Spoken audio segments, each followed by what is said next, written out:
Rebonsoir à tous.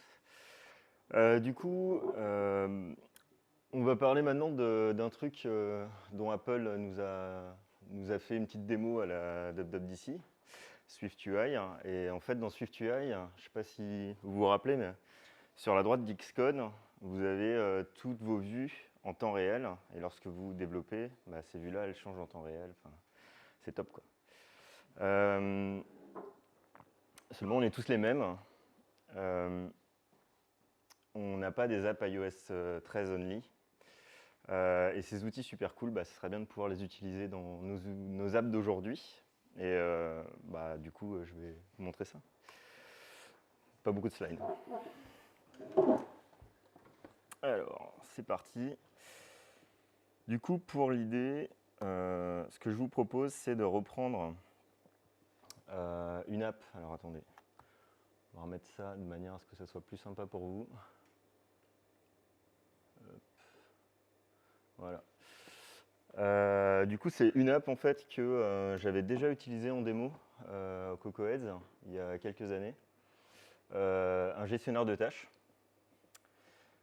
Donc pour ceux qui s'en rappellent, je vous laisse patienter pendant que ça build. Vous voyez ce qu'on va éviter avec SwiftUI. Donc voilà. On a le gestionnaire de tâches qui démarre tranquillement. Et voilà, donc c'est juste une liste de tâches, on peut ajouter de nouvelles tâches, etc. On peut aller voir détails de tâches, etc. Donc voilà, je vous ai dit bonjour, je la complète et c'est fini. Du coup, je vais vous montrer un peu comment travailler avec SwiftUI là-dessus. Donc d'abord, ce qu'on va faire, c'est on va juste, hop là, lorsqu'on n'a plus de tâches, là par exemple si je supprime cette tâche-là, vous avez une vue, je ne sais pas si vous vous rappelez, qui était inspirée un peu de Slack, qui disait, qui montrait un emoji avec du texte et dessous, et je vous propose de travailler sur cette vue-là, quoi. Donc, plutôt que d'utiliser le simulateur, on va enlever le simulateur. On va reprendre cette vue-là qui s'appelle Placeholder View. Donc voilà, c'est une vue toute simple avec différents états. Et puis, c'est une vue qui avait été réalisée avec un Xib, donc qui est juste là. Et du coup, on va créer un nouveau fichier. Donc là, ce nouveau fichier, voilà, tac. On va l'appeler. Attendez, je vais juste remettre une de mes petites préférences. Je ne sais pas pourquoi il est parti, mais tac, la pop-up. Voilà, c'est ça que je voulais. Donc on va juste l'appeler ce fichier-là placeholder view underscore preview, par exemple.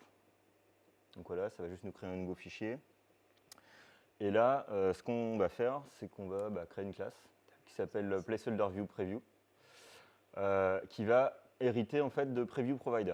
Donc ce preview provider là, il n'est pas déclaré directement dans Foundation ni UIKit. Il est déclaré en fait dans SwiftUI. Donc vous êtes obligé d'importer SwiftUI. Alors ce que je ne vous ai pas montré, c'est que mon projet de démo qui est juste là, il est bien iOS 11. Hein. C'est bien iOS 11, 12, 13. Je vous le montre quand même. Donc là, on arrive sur SwiftUI et automatiquement, ce que fait Xcode, c'est qu'il va nous mettre ce petit panel à droite. Donc on peut cacher si on le souhaite.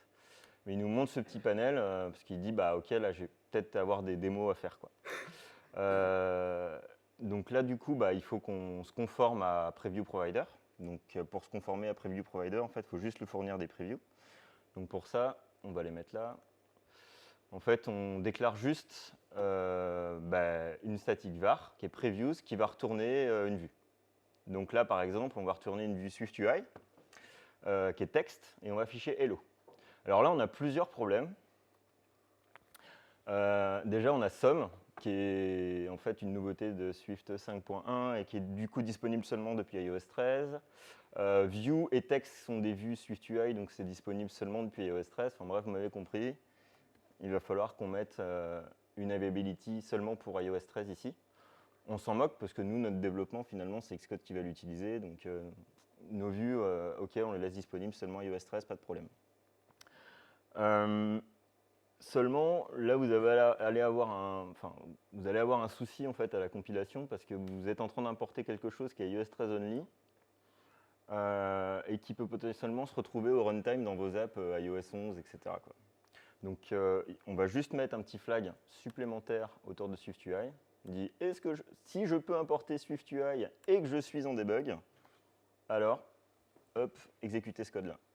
Et là, vous êtes tranquille maintenant, tout ce que vous allez faire dedans, c'est seulement pour vous en debug lorsque vous utilisez Xcode. Donc là, je vous montre. Hop, il y a un petit bouton Resume.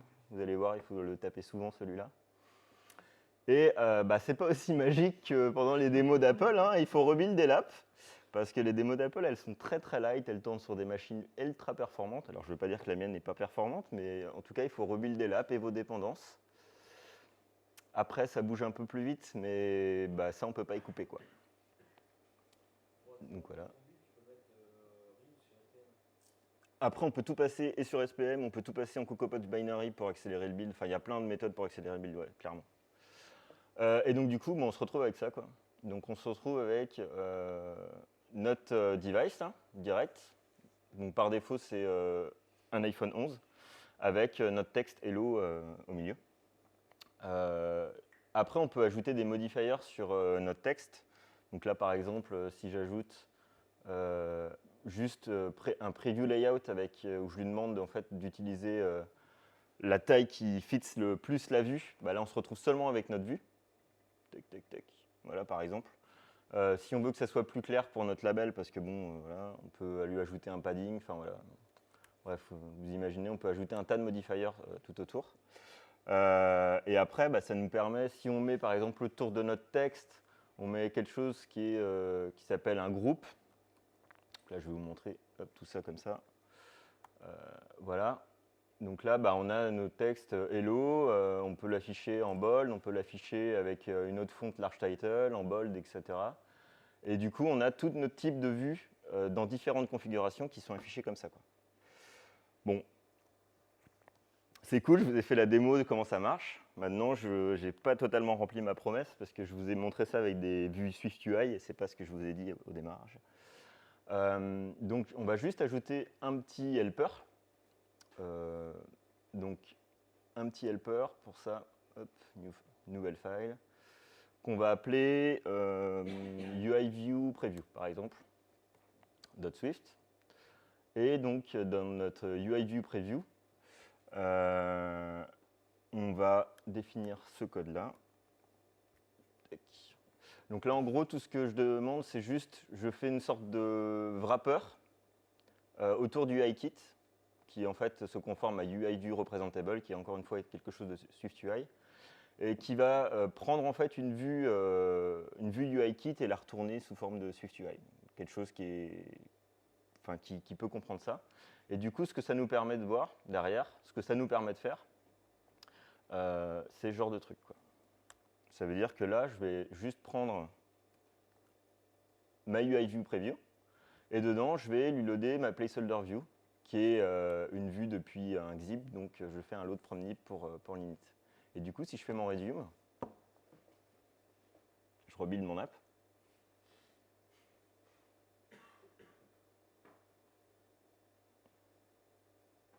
Cool. Et donc là, tac, j'ai ma vue qui s'affiche dans le device. Super. Vue UIKit. Alors, du coup, bon là, c'est pas hyper pratique. On va juste lui ajouter à notre vue une petite extension, voilà, qui lui permet en fait d'init ma vue de manière plus sympathique depuis un état, quoi. Et donc maintenant, une fois que j'ai cette extension-là, ce que je peux faire, c'est que je peux remplacer mon load from nib par ce genre de code, qui permet de faire des trucs plus sympas. Tac.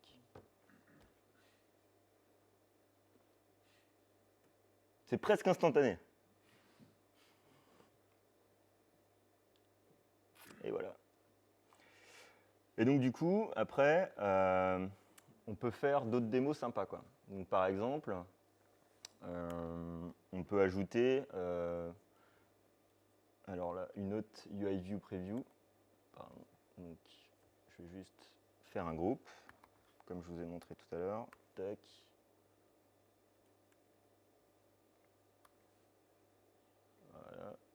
je le réindente, et puis je vous remets une UI View Preview là.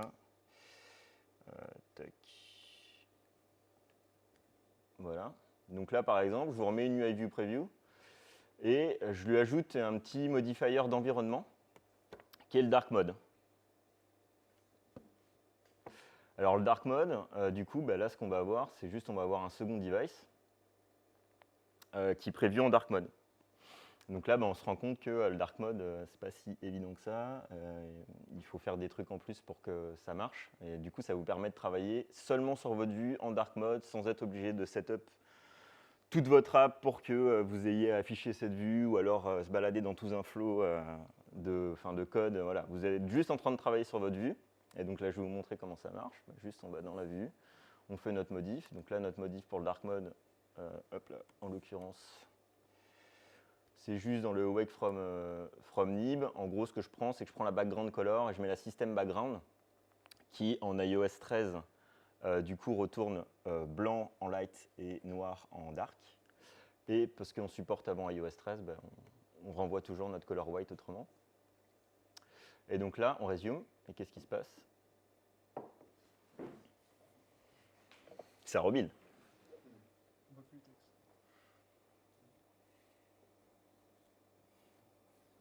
Et voilà. On a notre vue en dark mode. Donc là, la vue, vous voyez, elle est mise dans les safe areas. Et donc pareil, donc là, on preview en fait directement en light et en dark. Donc après, on peut tester d'autres trucs.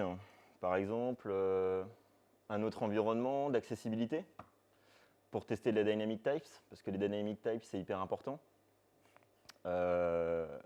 Donc là, on voit que ça ne marche pas, par exemple. Pourtant, je suis en accessibility extra large. Donc il y a peut-être quelque chose à faire.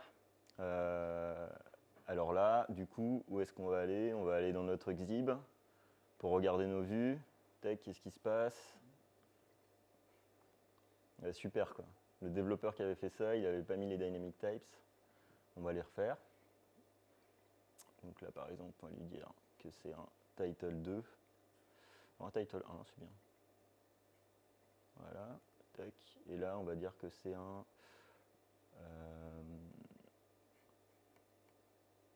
headline. Voilà. Tac. Donc voilà, j'ai mis ça. Je regarde ma preview, je résume. Et qu'est-ce qui se passe? Ça rebuild. Ouais, c'est vrai que j'aurais peut-être pu vous épargner le second build, mais bon, je vous le dis. Spoiler alert, ça marche pas.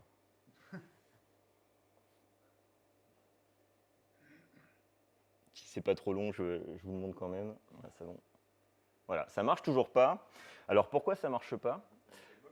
Parce que, ouais, parce que en fait, ça pourrait marcher. Si vous le lancez sur une app qui est déjà en dynamic type et que vous lancez votre app, ça va marcher quand même, parce qu'il va prendre en compte la dynamic type. Mais en fait, ce que fait SwiftUI, là, c'est qu'il prend votre view, il initialise la vue, il la build, il la met dans le device, il la rend, et ensuite, il applique l'environnement de changement d'accessibilité, de taille d'accessibilité. Donc en fait, si vous ne gérez pas le changement dynamique en fait, de vos fontes, en s'abonnant par exemple à la UI notification, à la NS notification qui fait ça, et qui met à jour votre fonte, en fait, il va rien se passer. Heureusement, depuis iOS 11, ça tombe bien parce qu'on est à iOS 11, il y a ce petit truc-là qui s'appelle Automatically Adjust Font, qui en fait s'abonne à la notification pour vous dans UI Label et met à jour automatiquement. Donc il faut penser à le faire. Si vous êtes in code, pensez à mettre à jour le booléen. Là, je vous épargne quelques heures de debug pour moi. Et du coup, là, ça va marcher. Et donc après, on peut faire des trucs super cool pendant que ça build. On peut ajouter des trucs comme ça. Vous pouvez mettre preview display name. Donc là, par exemple, plutôt que d'avoir juste un preview sous votre device, vous avez... Donc voilà, là, on voit que ça marche. Et vous avez accessibility extra large. Alors je dis ça marche, en fait, c'est faux. Si on veut vraiment que ça marche, il faudrait changer du coup les contraintes pour qu'on se mette à droite à gauche plutôt que juste centrer et vraiment gérer le multiligne, etc.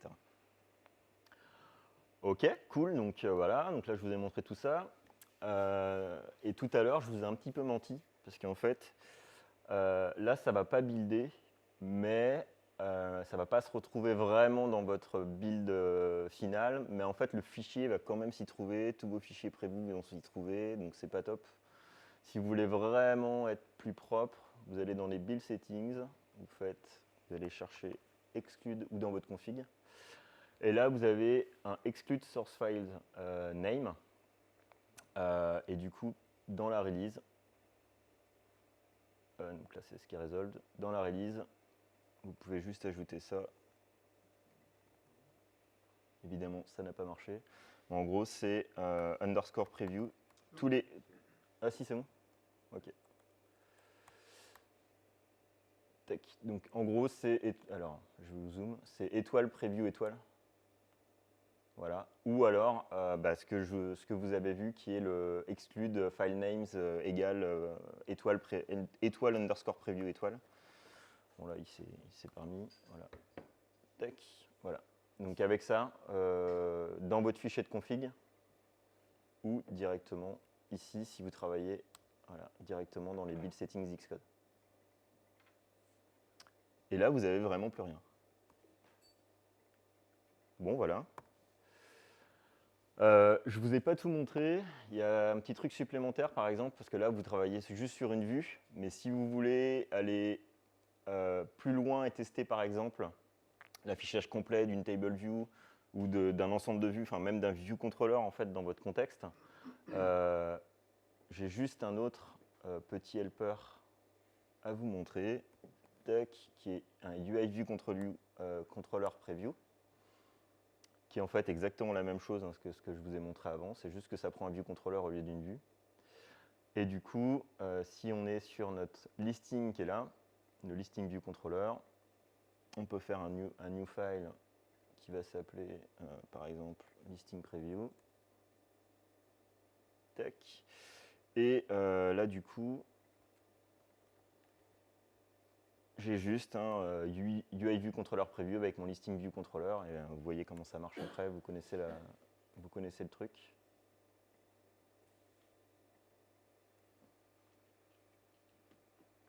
Donc là du coup, il me dit que ça fail. Pourquoi? Parce que ça c'est seulement disponible. J'ai oublié le at available. Merci. Tac. J'aurais même pu le mettre au-dessus en fait.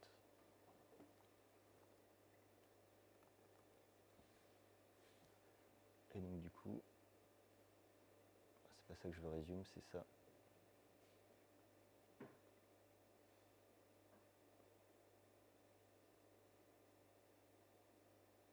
Ça arrive, ça arrive. Voilà, donc là, on retrouve le view controller complet, sans la navigation controller, etc. On a juste le view controller qui contient la liste. Et du coup, ce qu'on peut faire après, c'est là que ça devient intéressant, c'est tester en fait différentes size classes.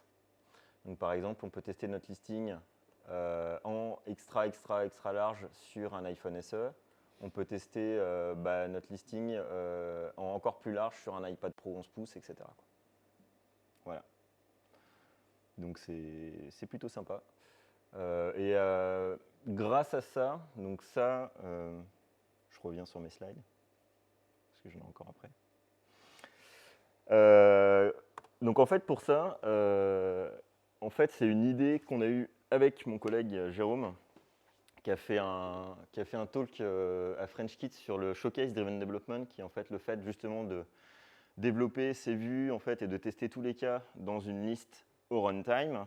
Et du coup, en réfléchissant là-dessus, en avançant, à un moment, il s'est dit on pourrait peut-être utiliser du SwiftUI.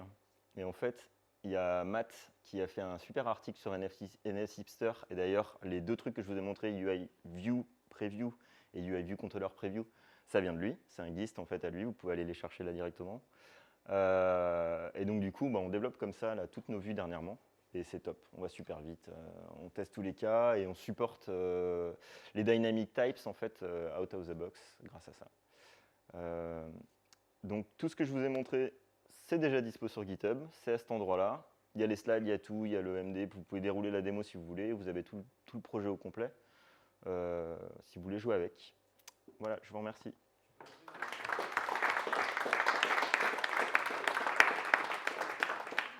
Est-ce que vous avez des...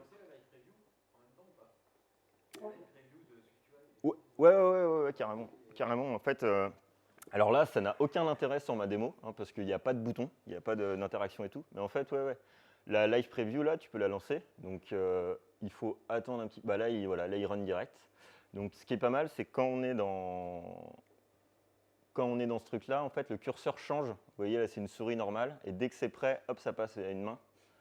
C'est une main qui montre que vous pouvez, en fait, interagir avec la vue. Bon, là, ça n'a aucun intérêt, hein, parce que j'ai pas de scroll, j'ai pas de bouton, j'ai rien. Mais ça marche, ça affiche des pop-up, ça peut afficher n'importe quoi. Ça fonctionne, ouais, c'est vraiment... En fait, quand on passe en mode preview, tu vois, tous les autres s'enlèvent. C'est vraiment un simulateur en fait qui run ta vue et qui interagit, tu peux tout faire. Le seul truc qu'on ne peut pas faire et que les previews ne supportent pas pour l'instant, c'est le mode paysage. Donc sur un iPad, il n'y a pas de mode paysage. Ça va venir. Ils disent que ça va venir, mais pour l'instant, il n'y a pas. Et après, en un clic juste en dessous, en fait, ce qu'on fait, c'est que ça lance le simulateur. Ça renvoie sur le simulateur directement. Voilà.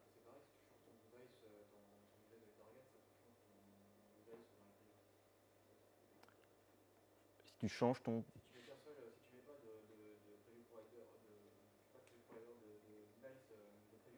Ouais. Qui change, ouais, c'est celui-là, ouais, tout à fait. Tout à fait. Et l'autre truc aussi, sur Preview Device, il n'y a pas d'énum, il n'y a rien en fait. Hein. C'est vraiment une chaîne de caractères. Si vous ne mettez pas la bonne chaîne, ça ne marche pas. Après, en fait, si vous allez dans la définition, dans la doc, en fait, il y a tous les devices supportés.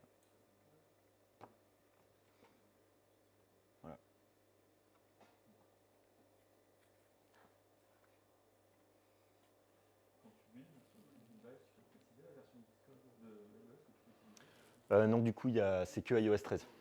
Pour l'instant, il n'y a pas la... c'est la dernière d'Xcode, donc celle d'utiliser pour le SDK, donc là c'est 13.3 du coup. Ouais. Ils n'ont pas encore... Ils vont implémenter ça pour la 14. Ouais, peut-être qu'ils vont implémenter ce genre de truc pour la 14. Ouais. Question, tout à l'heure, tu as changé le background, mais tu n'as pas changé les text colors. C'est-à-dire que c'était déjà bon en termes de... Ouais, parce qu'en fait j'étais sur des text colors, mais là j'ai triché, c'est pour que ça aille plus vite. En fait, c'est déjà des text colors par défaut d'Apple qui sont dedans, default label color. Donc en fait là c'est automatiquement le texte qui change en couleur et c'est automatiquement rétrocompatible avec les anciens trucs. Mais par contre, c'est des labels qui sont une view, et si la background color de cette view contenante n'est pas system background, alors il n'applique pas sur les... Ouais, après en fait, mais ça c'est pour le coup c'est un autre talk, mais en gros le meilleur moyen de faire des couleurs rétrocompatibles, et alors jusqu'à iOS 11, hein, avant vous êtes embêtés parce qu'il n'y a pas les color assets, mais c'est de faire ça en fait. C'est-à-dire que là, vous avez une couleur qu'on appelle, je sais pas moi, green, voilà par exemple. Et puis vous mettez, tac, ici en appearance, vous dites que c'est any ou dark, par exemple.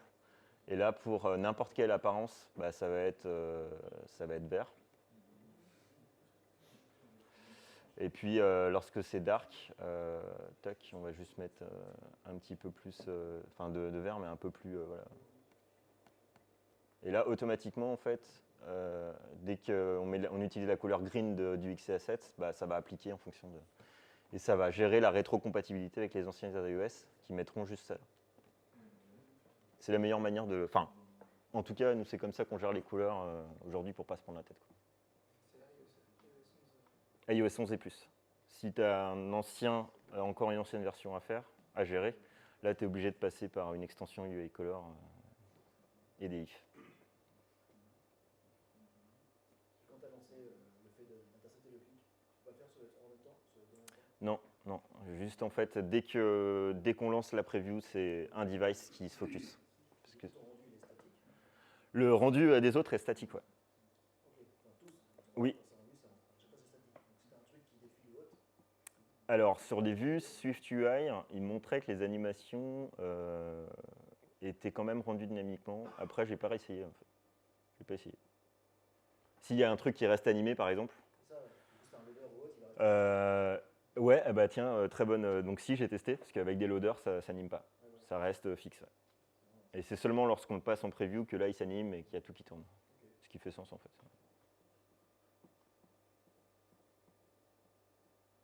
Voilà. Et donc, du coup, le fichier Swift Preview là, qui permet d'avoir un preview, il est forcément associé à la target de l'app, c'est ça? Ouais, mais c'est pour ça, en fait, que je montrais vraiment dans le exclude. Là, ça enlève. Alors, là, j'ai choisi de faire un underscore preview. Pourquoi? Parce que pour nos tests, on fait underscore test souvent. Donc voilà, on me disait que ça passait bien et puis qu'il y a peu de chances qu'on mette un underscore preview dans le nom d'un fichier qu'on veut mettre en build. Mais à vous de choisir ce que vous voulez. Mais oui, là, du coup, ils ne sont pas présents dans la Redis, quoi.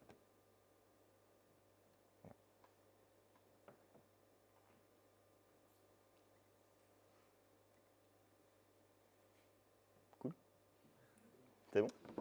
Merci.